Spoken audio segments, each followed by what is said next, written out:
The midnight shift at Earth's Deep Space Monitoring Station was usually quiet. Most nights, Dr. James Miller would sit in his comfortable chair, sip his coffee, and watch the steady stream of data flow across his screens. Tonight was different. "That's impossible," he muttered, adjusting his glasses as he leaned closer to the main display. The electromagnetic readings from Sector 7 were unlike anything he had seen in his 15 years at the station. The patterns weren't random. They were too organized, too precise. He pressed the intercom button. "Control room, this is Dr. Miller. Are you seeing these readings from Sector 7? "Yes, sir," came the quick reply. "We've been tracking them for the past hour. They don't match any known natural phenomena." Miller's fingers flew across the keyboard, running the data through various analysis programs. Each result made his heart beat faster. The patterns weren't just organized. They were encrypted. Someone or something was transmitting information. The next morning, the station buzzed with activity. Scientists from different departments crowded around screens, arguing about the significance of the discovery. That's when Colonel Anna Thompson walked in, her military uniform standing out among the lab coats. "Dr. Miller," she called out, her voice cutting through the chatter. "We need to talk." In his office, Colonel Thompson didn't waste time. She pulled out a tablet and showed him similar readings from military installations around the world. "These signals aren't new, Doctor. They've been there all along, hidden in what we thought was background radiation. Someone has been watching us."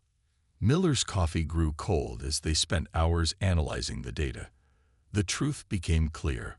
Hundreds of nearly invisible probes had been orbiting Earth, collecting and transmitting data. Their cloaking technology was incredible. They had only become visible because humanity's detection systems had finally become advanced enough. But why now? Miller wondered aloud. Why are we only seeing them today? Colonel Thompson's expression was grim. "Because they wanted us to. This isn't a discovery, Doctor. It's a message."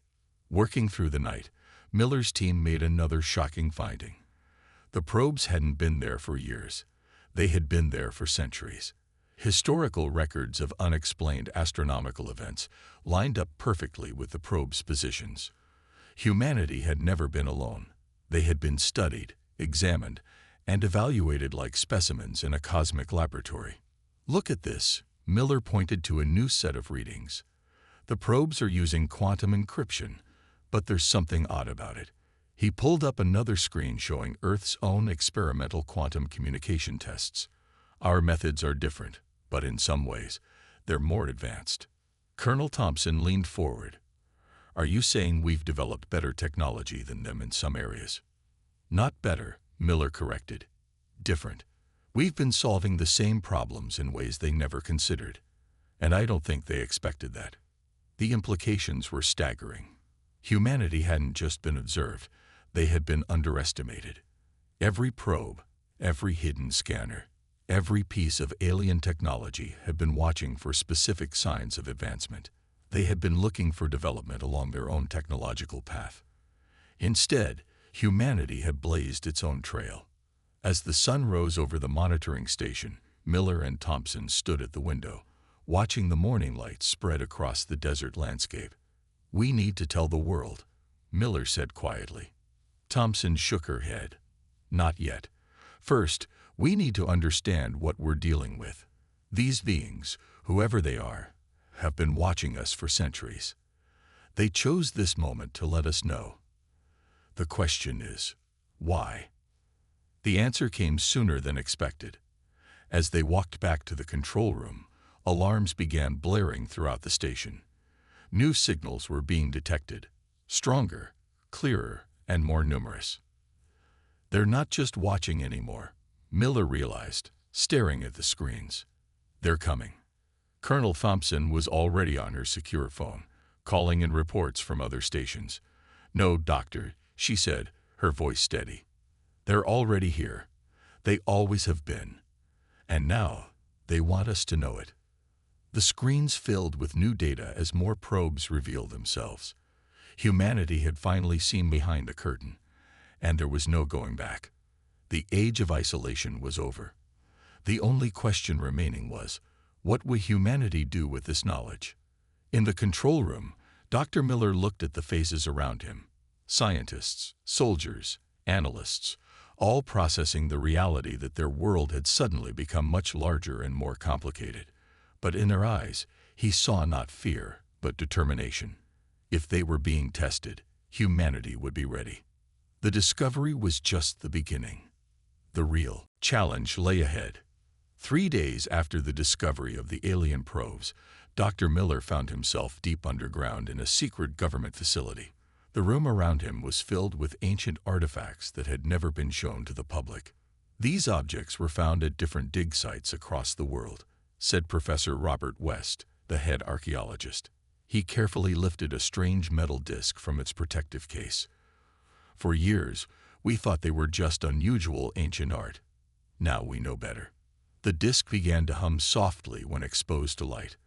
Under special scanning equipment, it revealed complex patterns that matched the signals from the alien probes perfectly.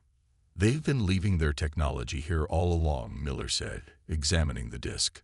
Testing us, watching how we would react. Colonel Thompson walked in with a stack of folders marked Top Secret. That's not all they've been doing, she said, spreading photographs across the table. Every major military power has been finding and hiding evidence of alien activity for decades. We just didn't know we were all discovering the same thing. The photographs showed strange incidents from around the world, unexplained lights, mysterious creatures, and technology that shouldn't have existed. But there was something else, something even more interesting. Look at these reports. Miller pointed to a series of documents. Every time they tried to directly interact with humans, they failed. Their technology didn't work the way they expected. Professor West nodded excitedly. Humans have natural resistance to their control methods. Our brains are different. We've evolved in ways they didn't predict. The team worked through mountains of evidence. Ancient cave paintings showed battles with strange creatures. Medieval texts described shields of light that protected villages. Modern military reports detailed encounters with advanced technology that mysteriously malfunctioned around humans. Earth's magnetic field, Miller suddenly said, looking up from his computer. That's why they kept failing. Our planet's unusual radiation belt doesn't just protect us from solar radiation. It's been protecting us from them. Thompson pulled up a global map showing the Earth's magnetic field patterns. And look at where human civilization developed the fastest, she said. All in areas where the magnetic field is strongest. The truth was bigger than any of them had imagined. Humanity hadn't just survived by luck. Earth itself had helped protect them. The aliens' technology, designed to work everywhere else in the galaxy, struggled to function properly in Earth's unique environment. But that's not all, Professor West said, bringing out one final artifact. It was a simple stone tablet, but the markings on it were unlike any known ancient language. We found this last year in an underwater cave. The material isn't from Earth. Under special lights, the tablet revealed a message. It took weeks of computer analysis to decode it, but when they finally did, everyone fell silent. It's a warning, Miller read aloud. Not to us. About us.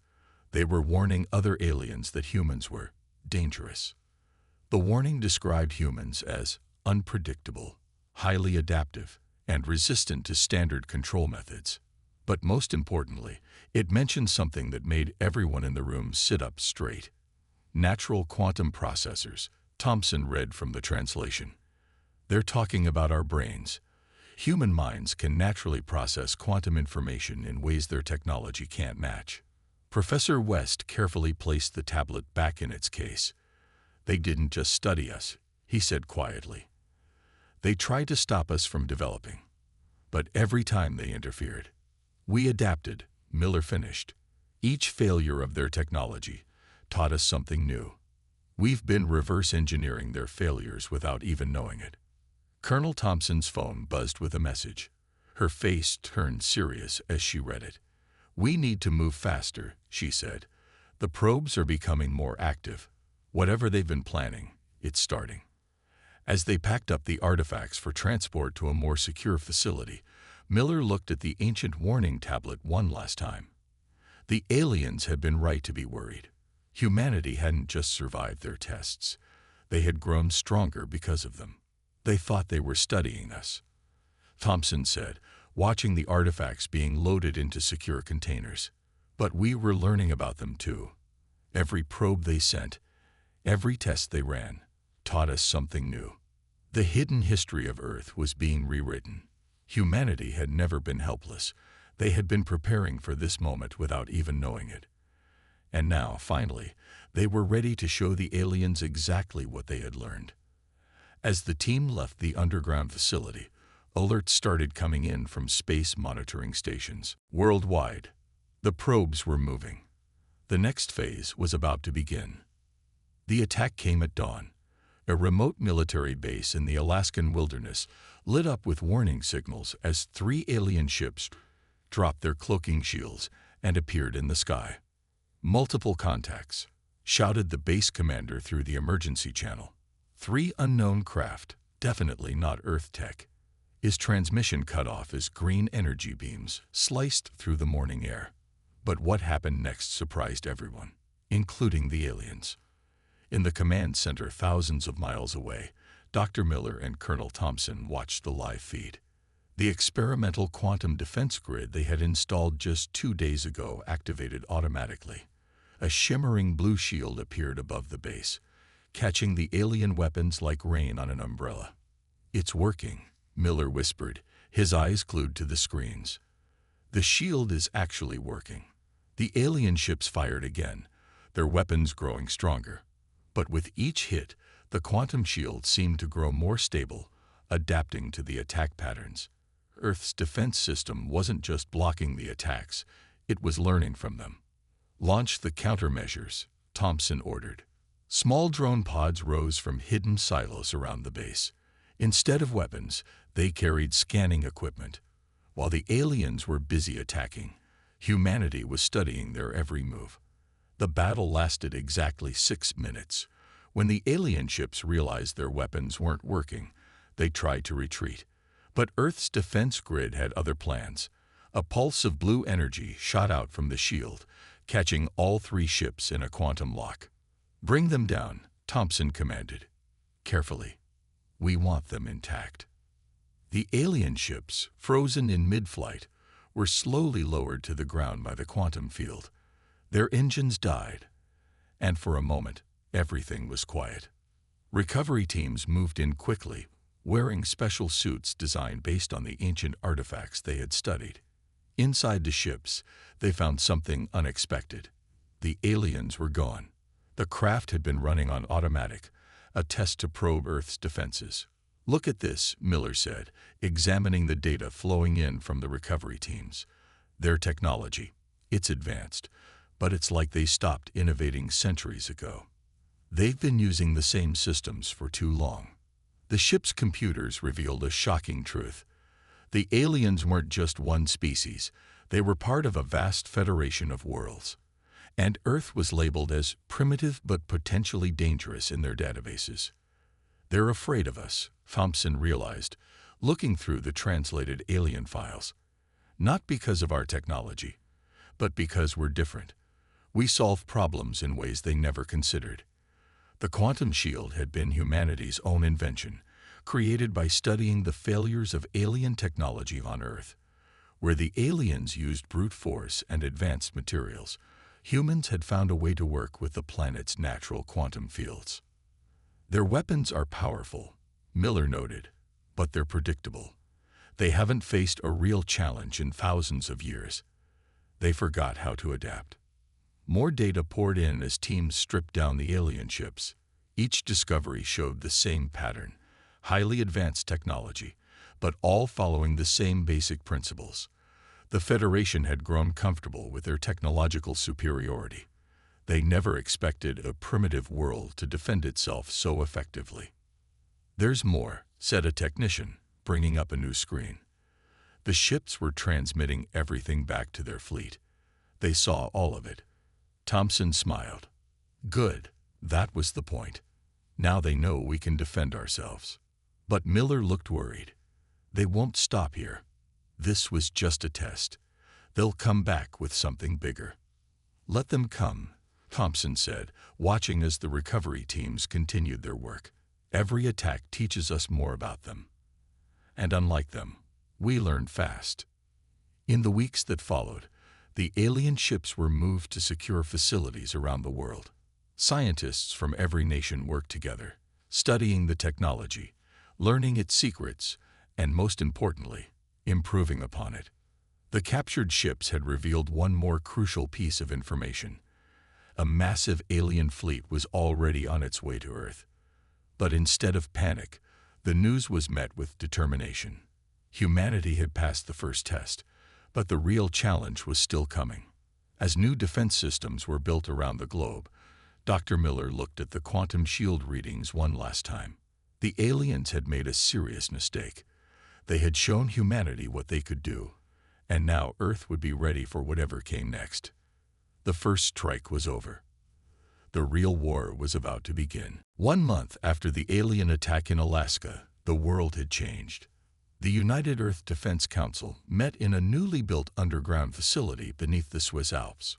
Representatives from every nation sat around a massive circular table, their faces lit by holographic displays showing Earth's defense preparations. Dr. Miller stood at the center, presenting his latest findings. Everything we've been working on for the past 50 years suddenly makes sense, he said, bringing up images of various human technologies. Our quantum computers, our AI systems, even our space program. We were accidentally building exactly what we needed to fight them. Colonel Thompson stepped forward, pointing to a world map covered in blue dots. Every major nation had secret research projects that seemed to fail in strange ways. Now we know why. She touched a button, and the dots turned green. They weren't failures. They were working differently than expected because they were responding to Earth's natural quantum field. The council members watched as new defense stations appeared around the globe. What looked like simple satellite dishes were actually quantum field generators, each one strengthening Earth's natural defenses. We've moved all our important research and production facilities underground, Thompson continued. The aliens won't be able to target them from orbit, but that's not the most important part. Miller pulled up a new display showing a strange device. This is what we found in their ships. It's their main computer core. And look what happens when we run it near a human brain scanner. The display split, showing two energy patterns. They were almost identical. Human brains naturally process information the same way their most advanced computers do, Miller explained. But we do it better. We can adapt. They can't. A scientist from India stood up. Our quantum AI research team made a breakthrough yesterday, she announced. We found a way to link human intuition directly with our defense systems. The computers learn from how we think. More reports came in from around the world. Russian scientists had developed new materials based on the alien ship's hull. Brazilian engineers had improved the quantum shields. Australian researchers had cracked the alien communication codes. They think they're coming to test us again, Thompson said, her voice firm. But we're going to test them. The council chamber buzzed with activity as final preparations were discussed. Under every major city, quantum bunkers were being built. In orbit, hundreds of satellites were being modified with new defensive systems. The moon base, hidden on the dark side, was almost ready. There's something else, Miller said quietly, bringing up one final display. We found this in their database. Earth isn't the first world they've studied, but we're the first to fight back successfully. The images showed other worlds, other civilizations. All had been carefully guided along the same technological path. All had been shaped to fit the Alien Federation's plans. They'd done this hundreds of times, Thompson explained. They find promising worlds, study them, test them, and then either invite them to join their federation or, she didn't need to finish the sentence. But Earth was different. The aliens' own records proved it. Human beings were too unpredictable, too adaptable. Their technology worked in ways the aliens couldn't understand. Their minds worked in ways the aliens couldn't control. "The fleet will be here in 3 days," Thompson announced. "Everything needs to be ready." Miller looked at the tired faces around the room. For a month, humanity had worked together like never before. Old enemies had become allies. Secret knowledge had been shared. Everyone understood what was at stake. "We're not going to wait for them to attack this time," Miller said, showing the final defense plans.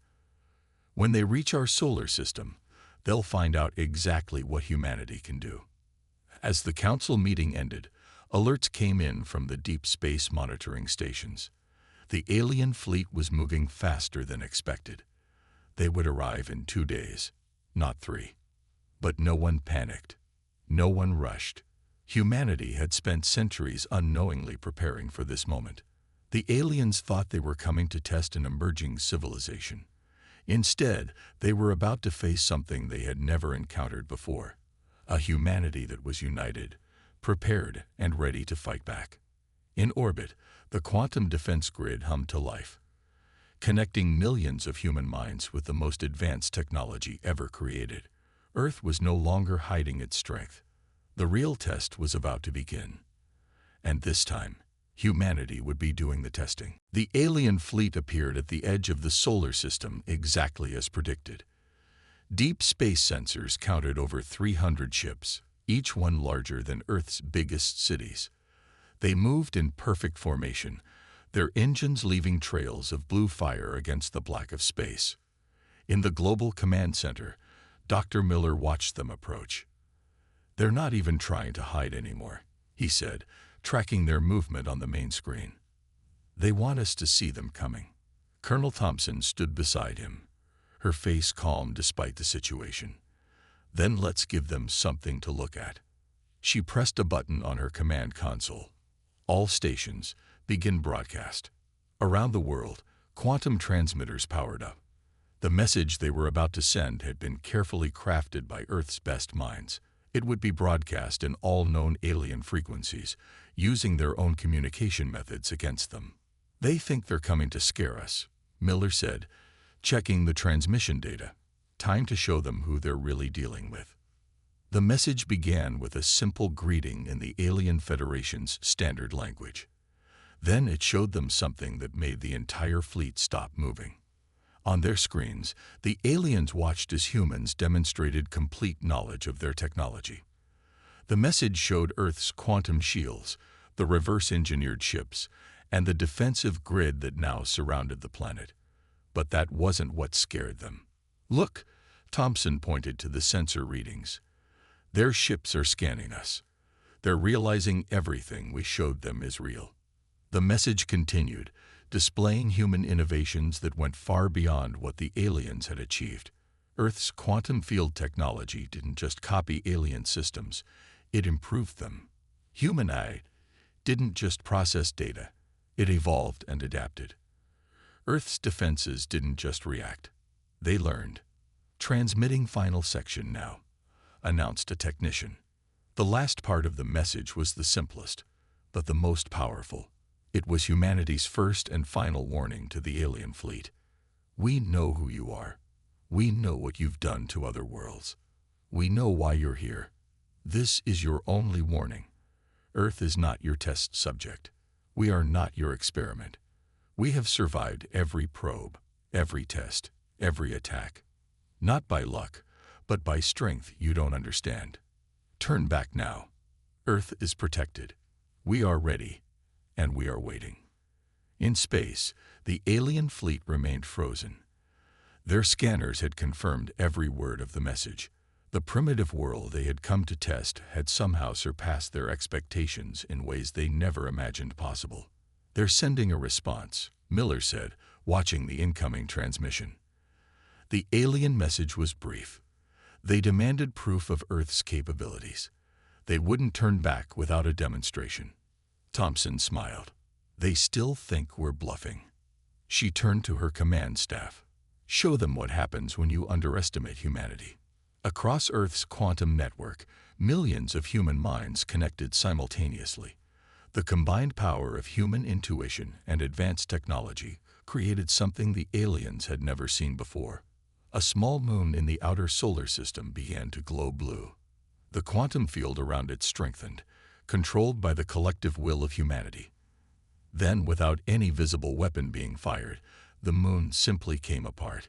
Each piece was held in perfect position, a demonstration of power that required no violence. "Send the second message," Thompson ordered. The new transmission was even shorter than the first. That was one quantum field, controlled by human minds. "Our planet is surrounded by thousands. This is your final chance to retreat." The alien fleet's response was immediate. Their perfect formation broke apart as ships began turning around. They had come expecting to find a primitive world ready to be tested. Instead, they found a civilization that had taken their own technology and transformed it into something new. In the command center, Miller watched the fleet retreat. "They'll be back," he said. "Maybe not soon, but they'll return." "Of course they will," Thompson replied. "But next time they'll come as equals, not invaders." That was the point.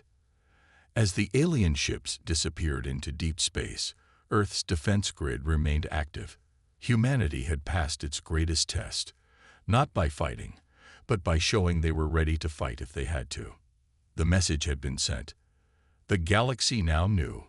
Earth was no longer just another world waiting to be tested.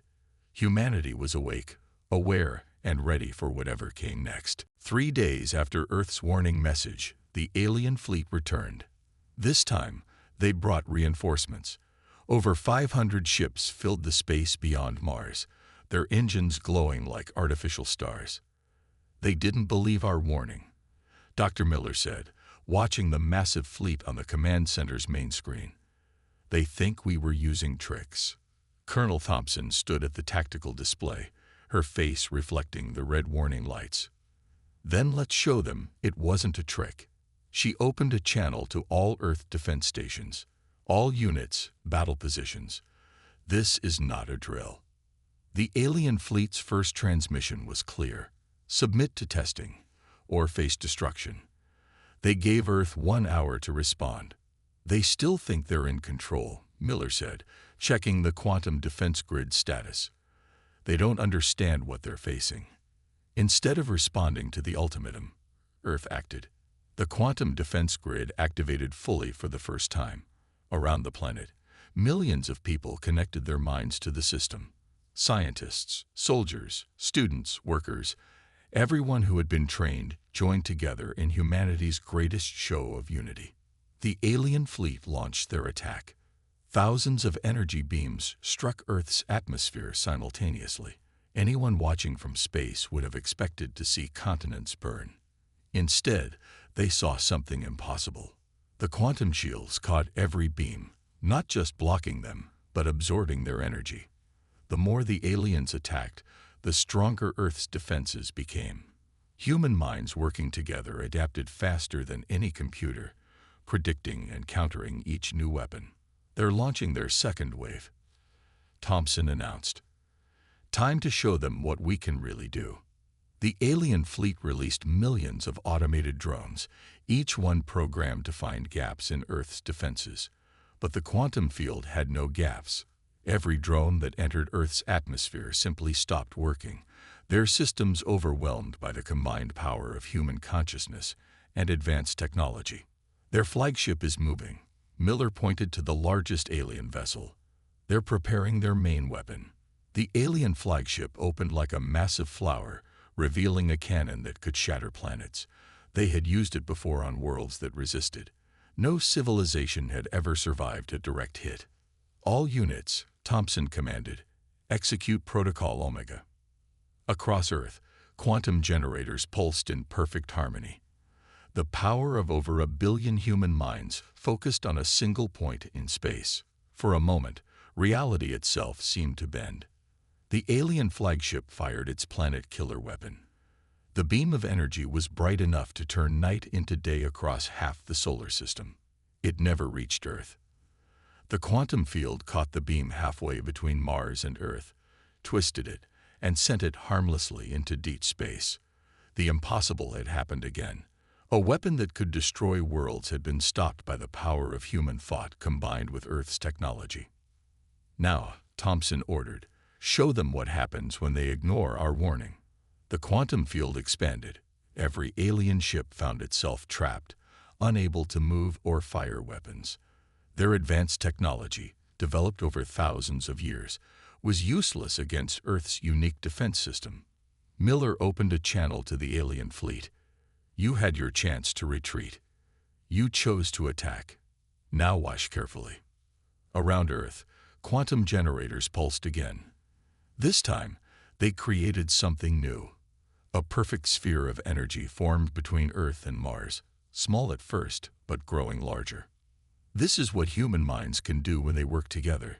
Miller's message continued. "We don't want to fight. We don't want to destroy. But we will defend ourselves." The energy sphere expanded until it was larger than Earth's moon.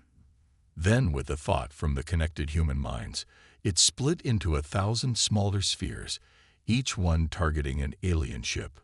"Final warning," Thompson transmitted. "Leave our solar system. Do not return with weapons. Next time, we won't be so gentle." The alien ships hung frozen in space for several long minutes. Then, one by one, their engines powered down.